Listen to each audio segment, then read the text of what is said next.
This time we're starting from a very different position. We were criticized for being too male. That was a correct criticism. Too white. That was a correct criticism. That is going to change.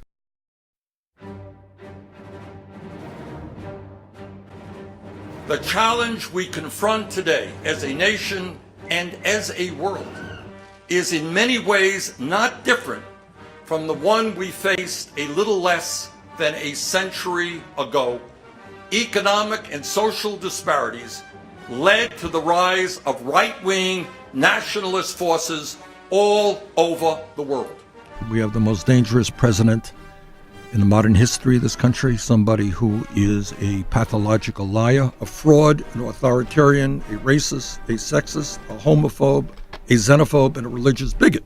I disagree with Donald Trump on virtually every issue. It's hard for me to believe this, but it's true. You got people still working for $7.50, $8 an hour because Trump and Republicans refuse to raise the minimum wage. We're going to fight for a $15 an hour minimum wage. I fear very much the kind of world that we're leaving to our kids in terms of more drought, more flooding, more extreme weather disturbances, more rising ocean levels. And when those things happen, by the way, they become a national security issue because people migrate. If I can't, if I'm living in the Mideast someplace and I can't grow food on my land, I'm going to pick up and leave. So we're taking on the fossil fuel industry. We have all of 12 years to significantly cut carbon emissions, or else there will be irreparable damage to the United States. Are people going to pay more in taxes? Yes. Join me and impose a tax on carbon. Whether you're poor, whether you're rich, you have the right to get all of the education you need.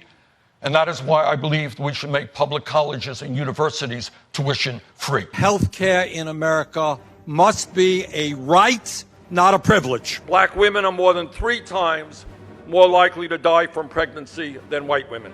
We are talking about the need for more black doctors, more black dentists, more black nurses, more black psychologists. We are talking about guaranteeing health care to all Americans as a right. I think we have a moral responsibility to lift up poor people around the world. Are people going to pay more in taxes? Yes. People are entitled to health care, to education, to a clean environment, to retirement security. We're not going to cut Social Security. We're going to expand Social Security. There's too much focus on individuals. Are people going to pay more in taxes? Yes, you're paying more in taxes. Let's also talk about we are going to eliminate private health insurance. I have no doubt, none whatsoever, that this nation, sooner than people believe, will in fact pass a Medicare for all single-payer system. If you want real change in America, if you want health care for all, if you want real climate change reform, if you want education opportunities available for all, we have got to take on the ruling class of America. And you got 40 million people struggling with student debt. You really think that we cannot do better as a nation? We're going to make public colleges and universities tuition free. Are people going to pay more in taxes? Yes. I think at a time when Wall Street is doing phenomenally well, and we have millions of young people who are deeply in debt for the crime of having gone to college, I believe we should pass a speculation tax. We're either going to substantially lower student debt or end it completely. We were criticized for being too male. That was a correct criticism. Too white. That was a correct criticism. That is going to change. The average black family now has 1/10 the wealth of the average white family. The truth is that this racial gap exists because slavery. When you're white, you don't know what it's like to be living in a ghetto. You don't know what it's like to be poor. You don't know what it's like to be hassled when you walk down the street or you get dragged out of a car. I'm just talking about everyday activities where police officers are bullying people. In 1988, I was one of the few white public officials who supported Jesse Jackson. That racial wealth gap must be repaired. There's been the debate around reparations for descendants of African slaves.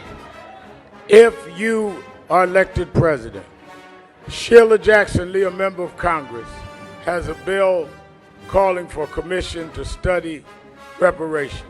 If that bill were to pass and come to your desk, would you sign it? If the House and Senate pass that bill, of course I would sign it. Are people going to pay more in taxes? Yes. There are now prosecutors and district attorneys who are being elected to office who are saying, my job is not to put more people in jail, it's to reduce the prison population. And we are ready as a result of a lot of good work by Black Lives Matter, ACLU, and others. Do you believe that murderers and rapists or thieves or child molesters should have the right to vote from prison? We have cowardly Republican governors who are working overtime to suppress the vote, to make it harder for people of color, for poor people, for young people to vote. Maybe you're in jail for the rest of your life, but you have the right to vote. When we talk about the right to vote, that right should exist to people who are currently in jail. We have to deal with addiction in a serious way and invest in treatment for those who are addicted. I am concerned about the debt. That's a legitimate concern. Every American should be concerned about it. That's not something we should be leaving to our kids and our grandchildren. But are people going to pay more in taxes? Yes. In Fox News, you said that I benefited from Trump's tax bill. Did you tell people that I voted against Trump's tax bill? Sure, but you did benefit from it. But I voted against it. Wealthy people and large corporations that are making billions in profits should start paying their fair share of taxes. But Senator, to your point, and to Joe's point, your taxes do show that you're a millionaire. You did make $1 million in 2016, 2017. You're right, the 561 in 2018. But your marginal tax rate was 26% because of President Trump's tax cuts. So why not say, I'm leading this revolution. I'm not going to take those. Come on, but I pay the taxes that I owe. And by the way, why don't you get Donald Trump up here and ask him how much he pays in taxes?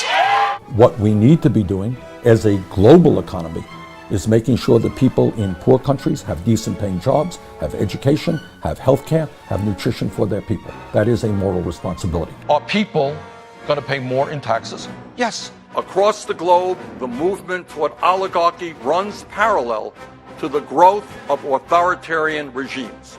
That is what I mean by democratic socialism.